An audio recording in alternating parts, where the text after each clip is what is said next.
안녕하세요. 서울에 사는 50대 여성입니다. 배운 게 모자라서 항상 남 밑에서 일하던 제가 우연한 기회에 사장님 소리를 듣게 됐어요.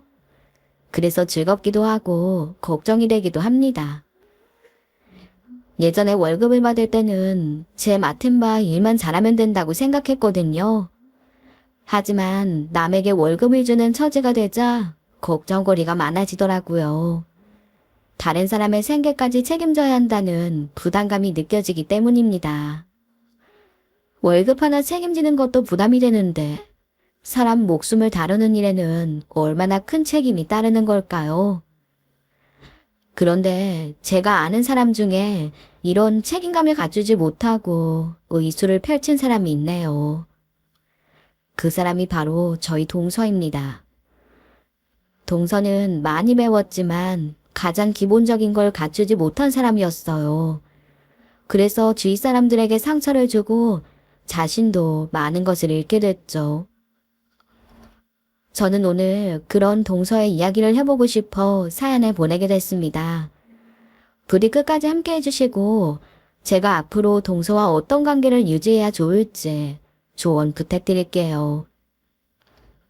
저는 14살에 아버지를 잃고 어머니의 전방을 도와드리며 살았습니다. 아래로 5살 어린 여동생이 있었지만 열병을 앓다 아버지를 따라갔죠. 그래도 어머니가 계셔서 외롭다는 생각은 들지 않았어요. 그런데 그런 어머니마저 제가 17살이 되던 해 사고로 돌아가시고 말았습니다.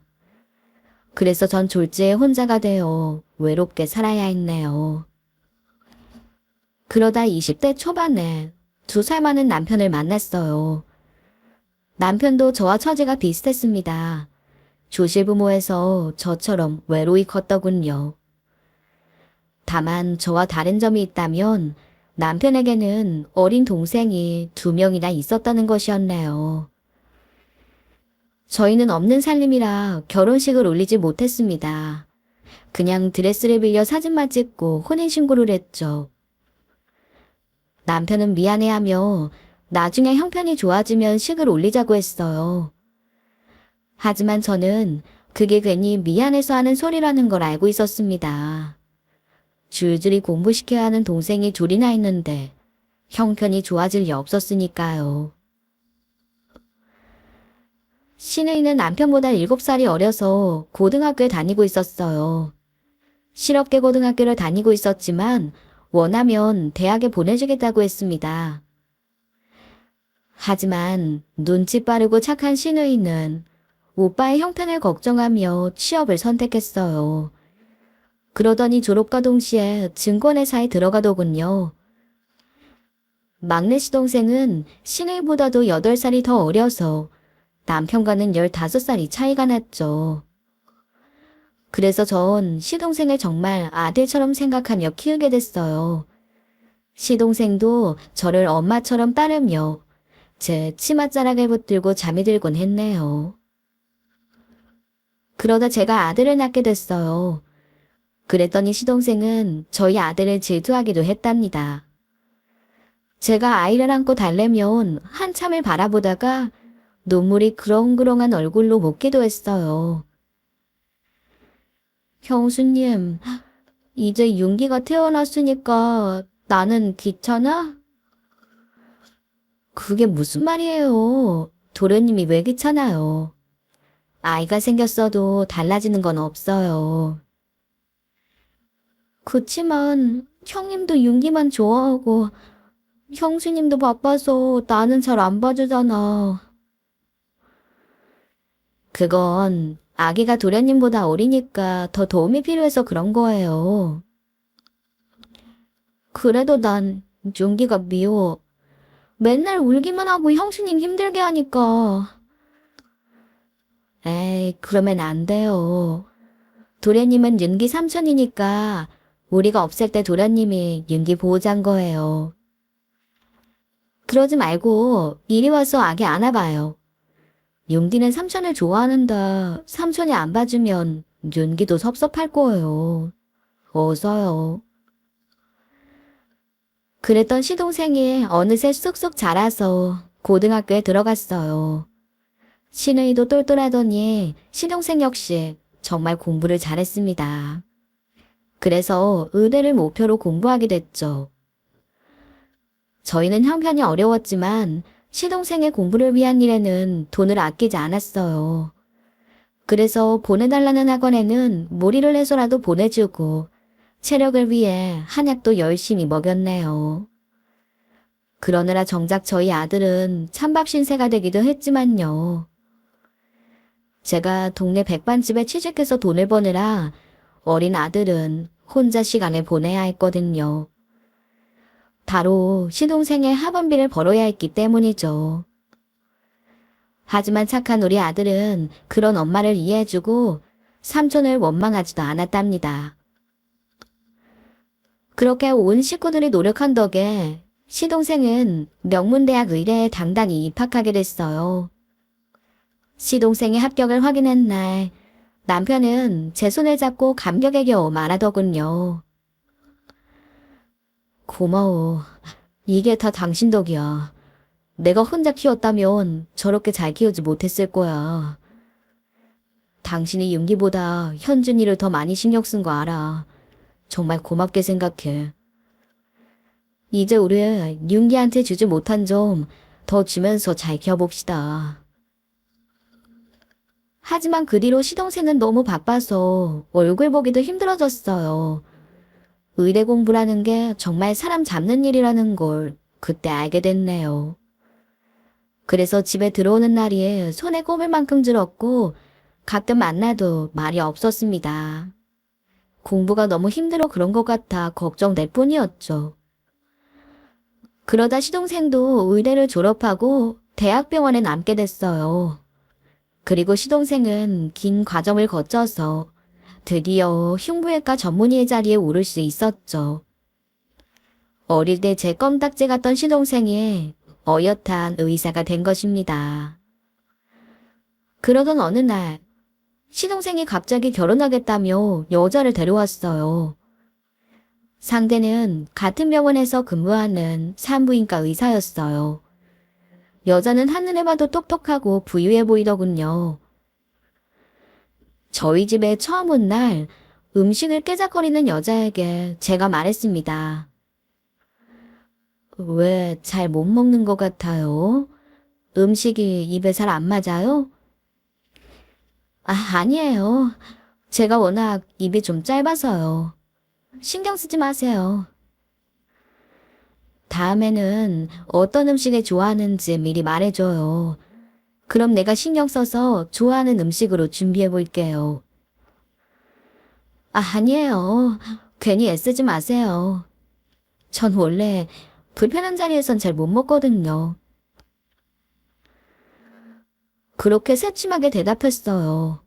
저는 괜히 무안해져서 고개를 숙이고 밥만 먹게 됐죠. 남편과 시동생도 민망한지 별 말이 없더라고요. 그렇게 시동생은 결혼하게 됐습니다. 부모님이 안 계시니 당연히 혼주석에는 저희가 앉게 됐어요.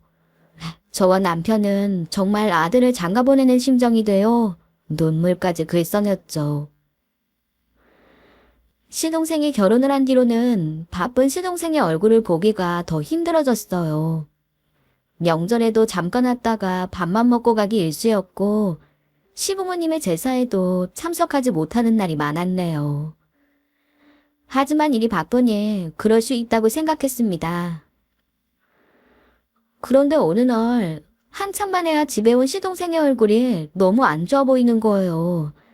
그래서 걱정되는 마음에 동서에게 물었죠. 동서, 서방님 얼굴이 왜 저렇게 까칠해? 어디가 안 좋은 거 아니야? 바쁘니까 그렇죠. 저희가 얼마나 바쁜 줄 아세요? 눈코 뜰 새가 없어요. 그럴수록 끼니를 잘 챙겨야 되는데 살도 많이 빠진 것 같고. 밥은 잘 챙겨 먹고 다니는 거지? 형님. 그놈의 밥 타령 좀 그만하세요. 요즘 누가 돈 없어 굶는 사람 있어요? 배고프면 자기가 다 알아서 사 먹겠죠. 제가 저 사람 밥이나 챙기는 사람인 줄 아세요? 저도 의사예요.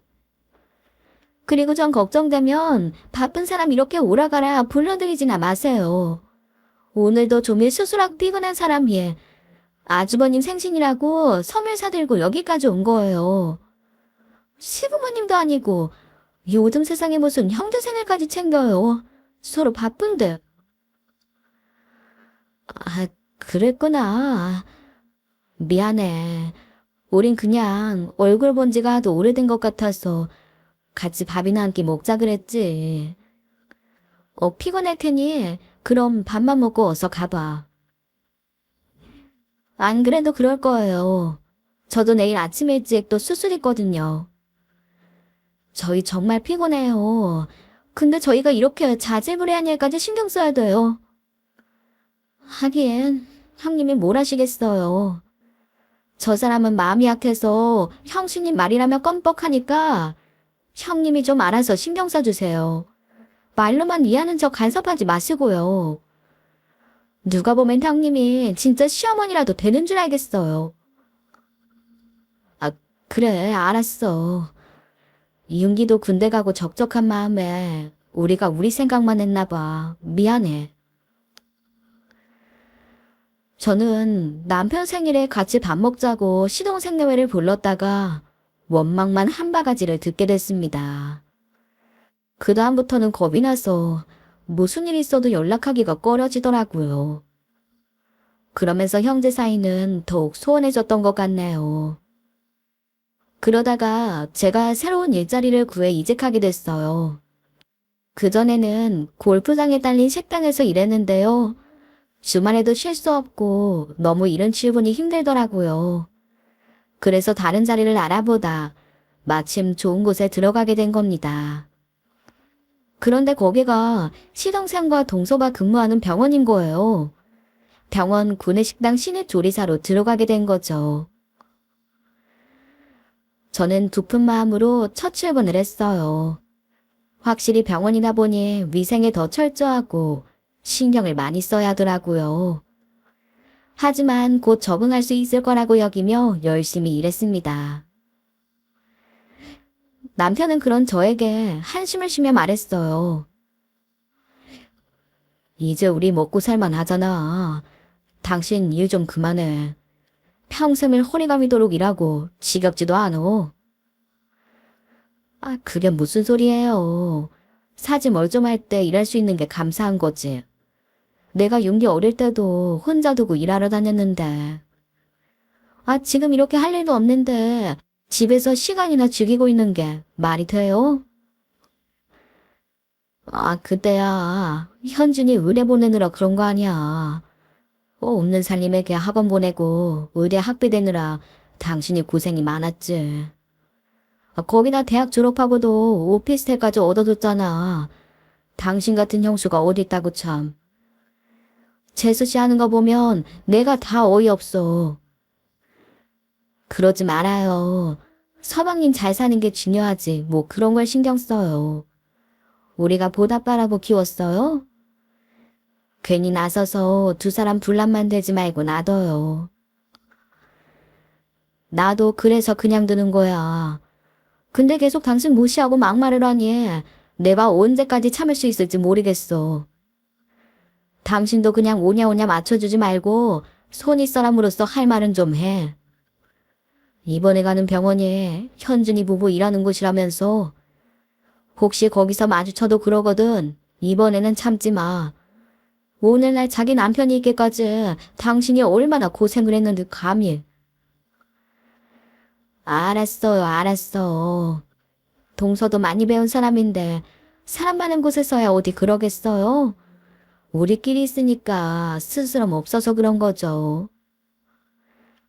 그러면서 남편을 달래고 계속 출근했어요. 그렇게 출근이 2주일이 되도록 동서나 서방님을 만나는 일은 없었는데요. 저는 오히려 다행이라고 생각하며 일하고 있었죠.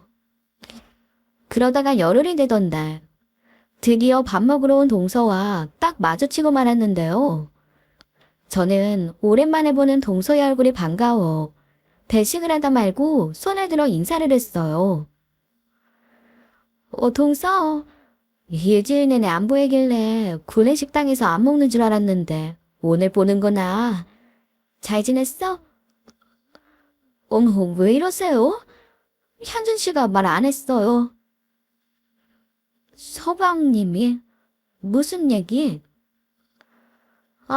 그 사람이 그렇다니까. 형님이 여기서 일한다고 아주버님이 그이한테 연락한 것 같더라고요. 그래서 제가 아는 척 말아달라고 전화를 했는데 그이가 말 안 한 모양이네요. 뭐? 아는 척을 하지 말라고? 당연하죠. 여기 제 직장이에요. 다들 얼마나 빵빵한지만 사람들인 듯 창피하게. 아는 척 그만하시고 이따 점심시간 지나면 저기 1층 비상구에서 잠깐 만나요. 그렇게 속삭이고는 꽁지가 빠지게 도망치듯 자리를 피했습니다. 제 얼굴을 똑바로 쳐다보지도 않고 말이죠. 저는 무슨 큰 잘못이라도 저지른 것처럼 일하는 내내 신경이 쓰였어요.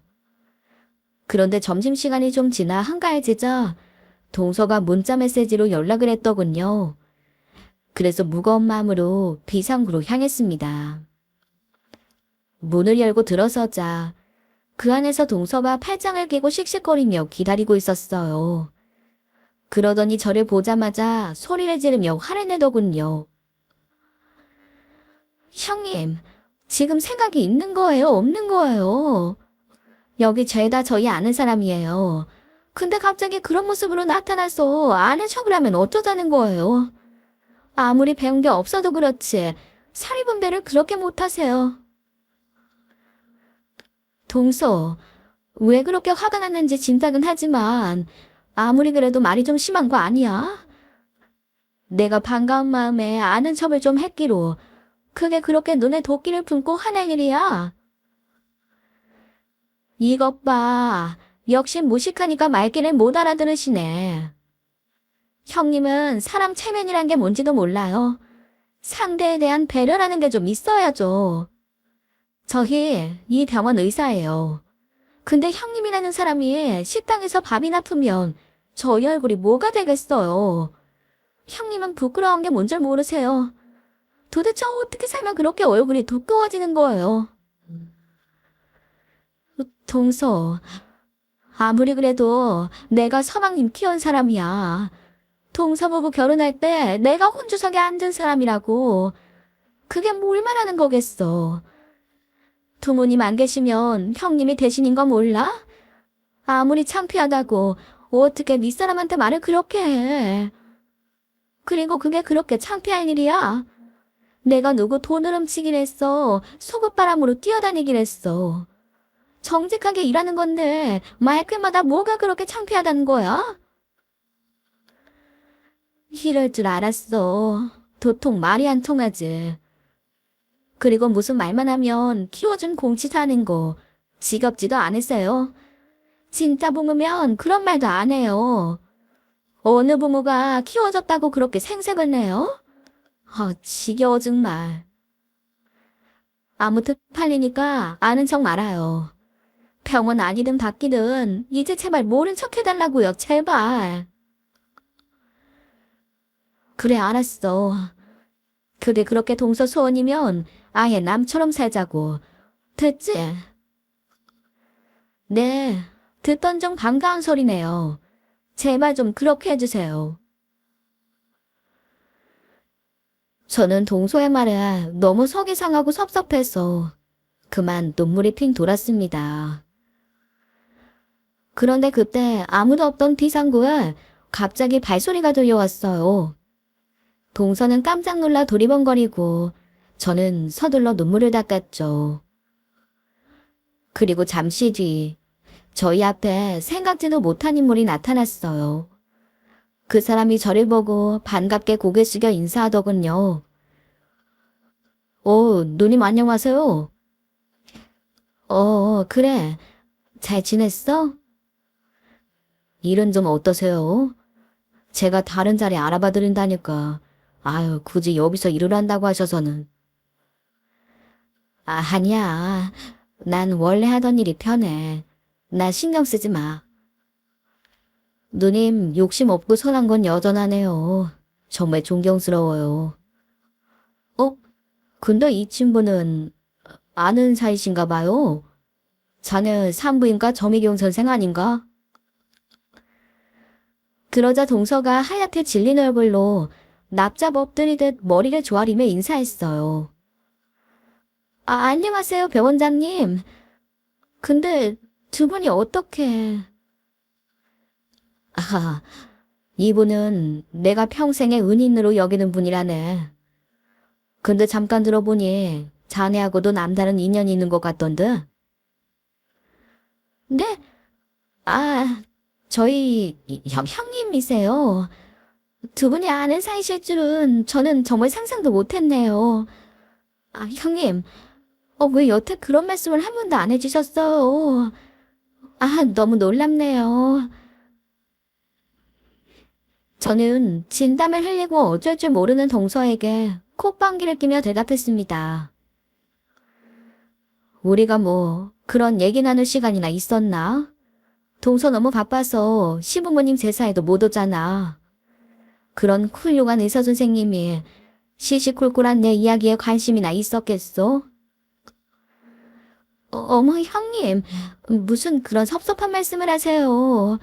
제가 여기서 형님 만나서 얼마나 반가웠는데. 안 그래도 이번 주말에는 형님 오시고 저녁 식사나 할까 했어요. 이따가 전화 드릴게요. 그래, 동기간 사이가 좋아 보여서 보기가 좋구만.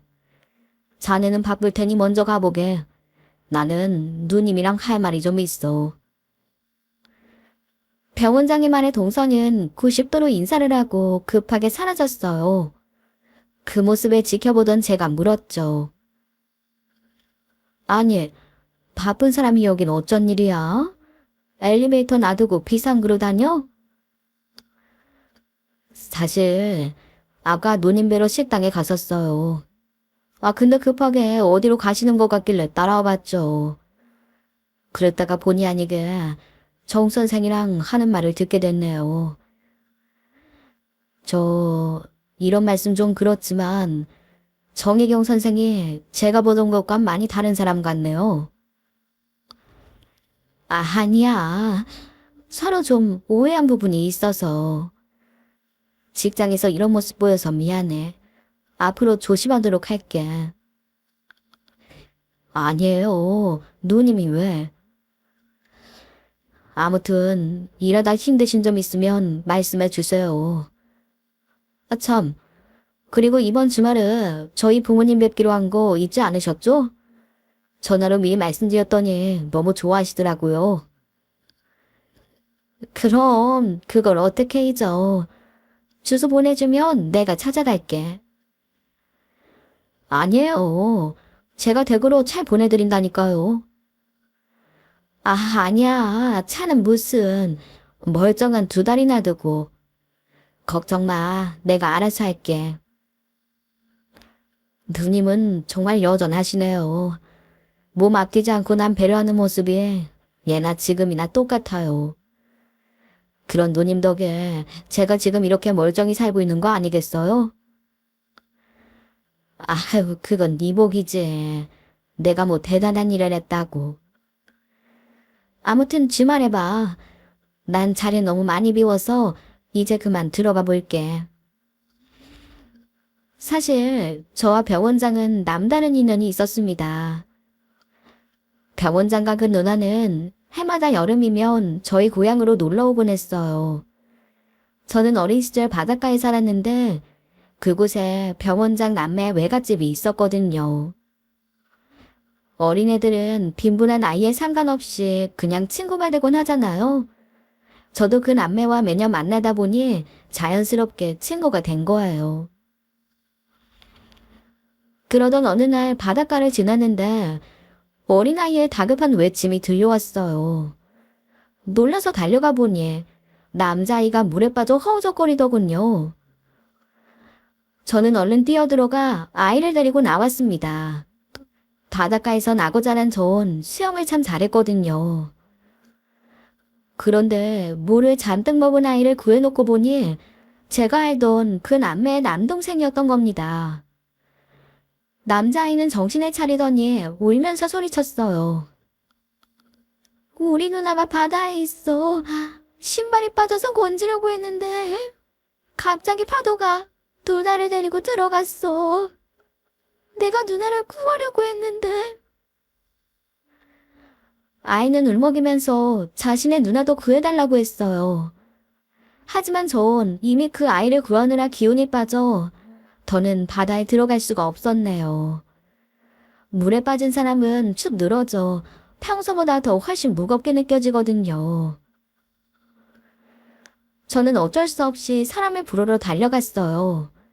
그리고 몇 분 뒤에 동네 아저씨를 모셔왔지만 이미 늦은 뒤였습니다. 저와 동갑이던 남자아이의 누나는 그렇게 바다에 빠져 어린 생을 마감해야 했네요.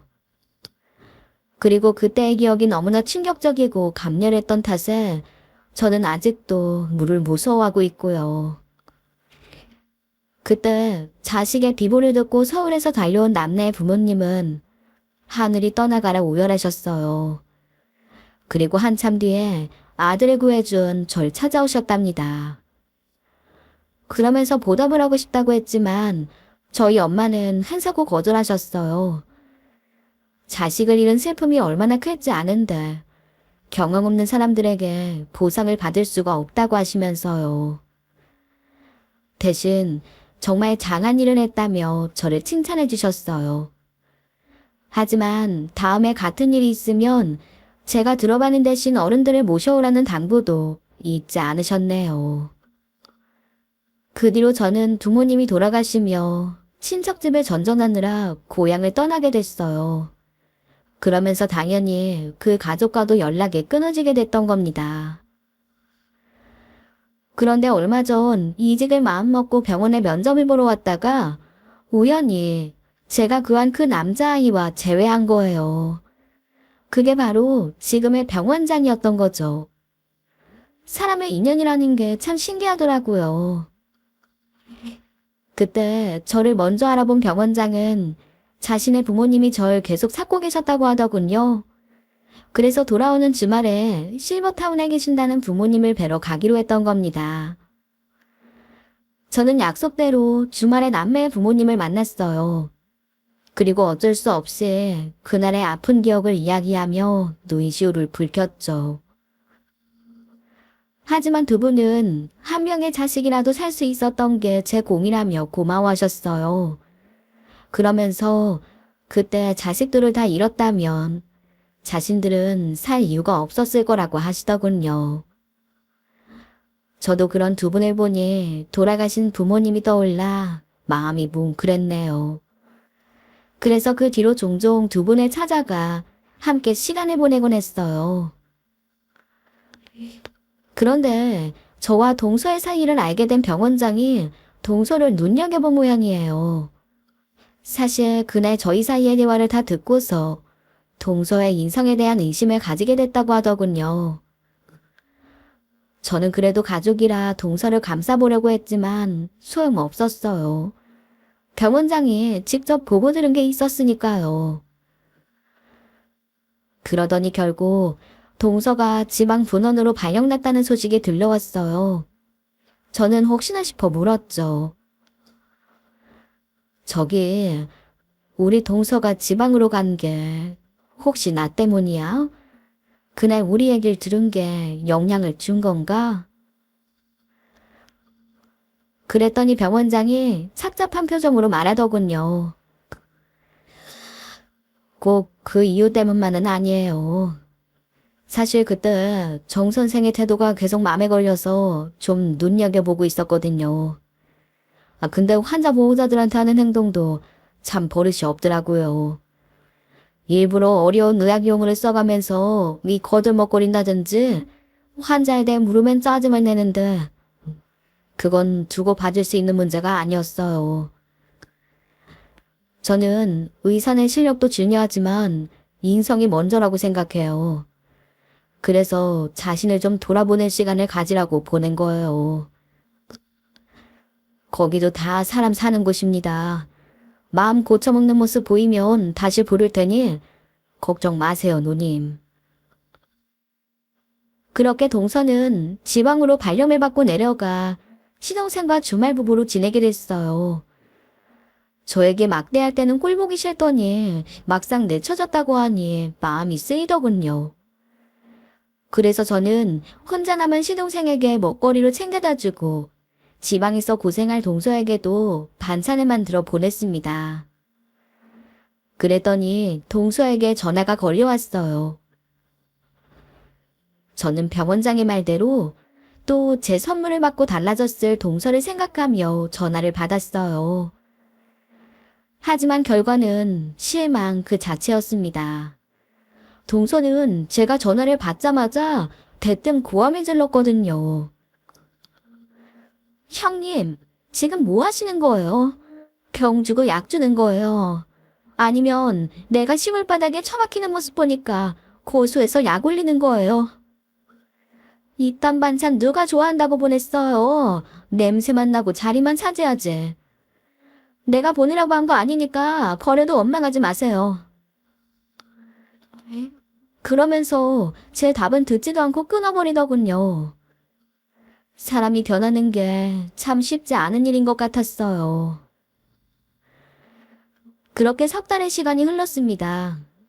하지만 동서는 변하기는커녕 오히려 더 정신을 차리지 못하고 남을 원망하면서 사는 것 같더군요. 그러더니 급기야 해서는 안 될 행동까지 하고 말았어요.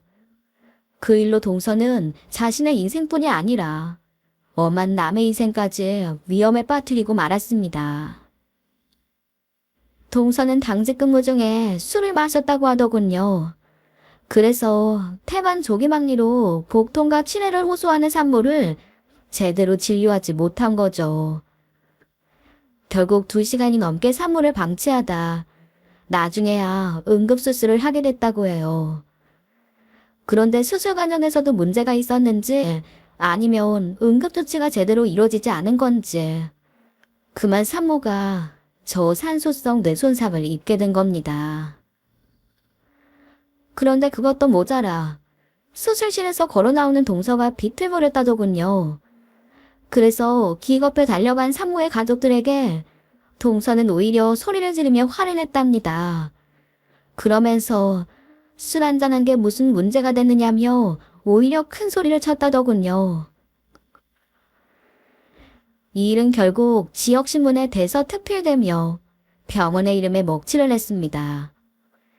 당연히 동서는 병원에서 잘리고 잠시지만 의사 자격 정지 처리가 되었죠. 그리고 의료사고 분쟁에 휘말리며 송사를 치르게 됐네요. 병원장은 나중에 저를 만나 이 소식을 전하며 혀를 내둘렀어요.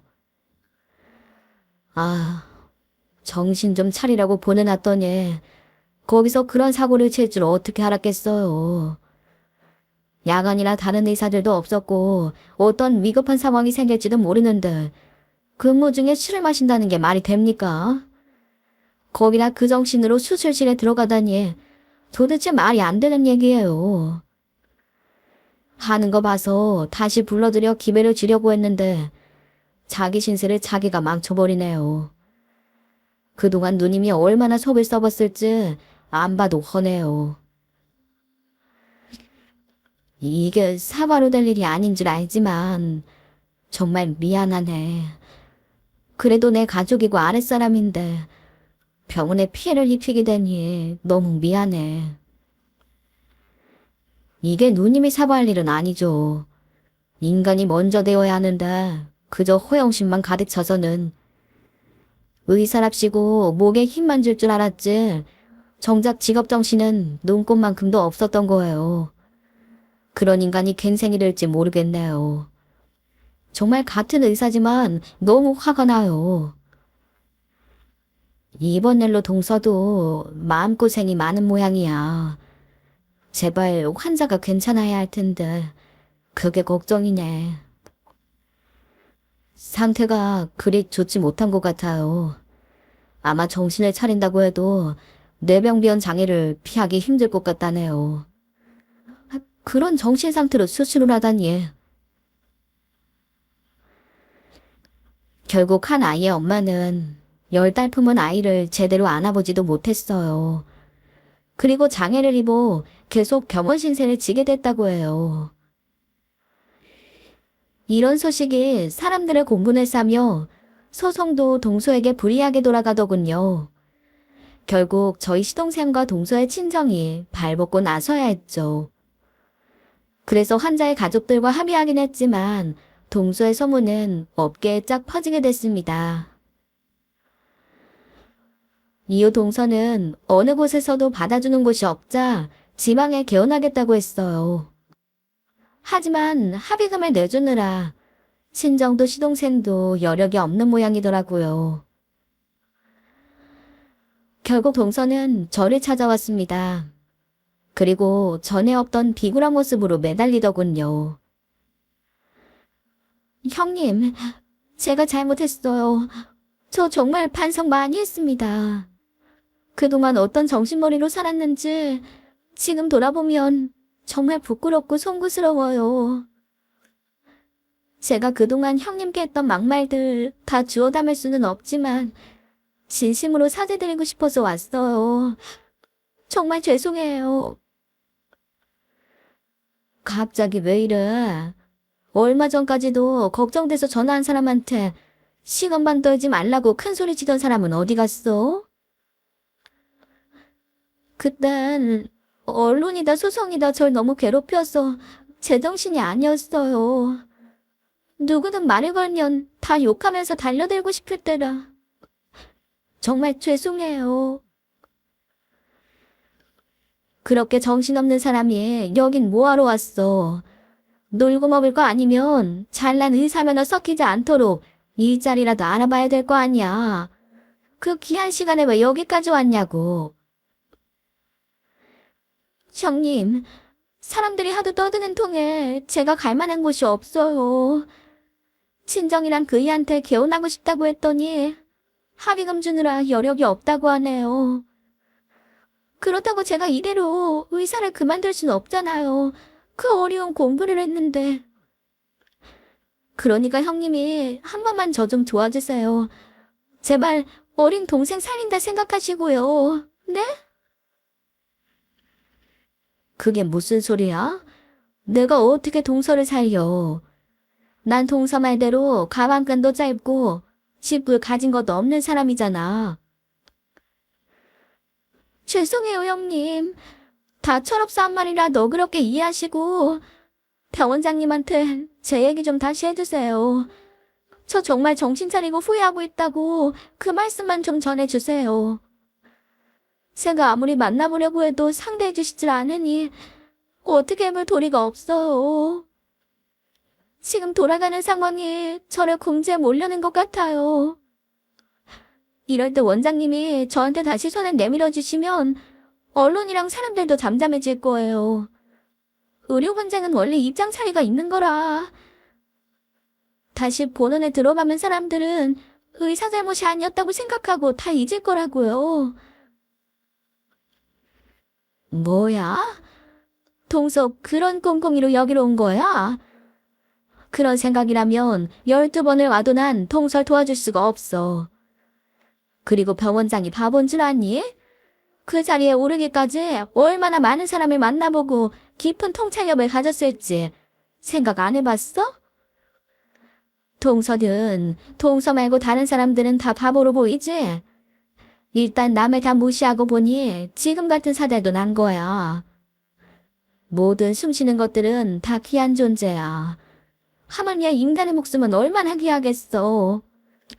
그걸 제일 잘 알아야 할 의사가 가장 기본적인 걸 모르니. 아무리 시간이 지나도 동서는 안 변할 것 같아. 나는 그런 동서 위에서 어떤 일도 해줄 수 없으니까 당장 돌아가.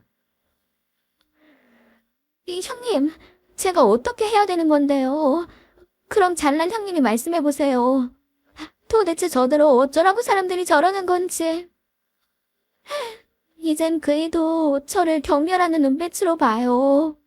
정말로 어떻게 해야 할지 모르겠다고요.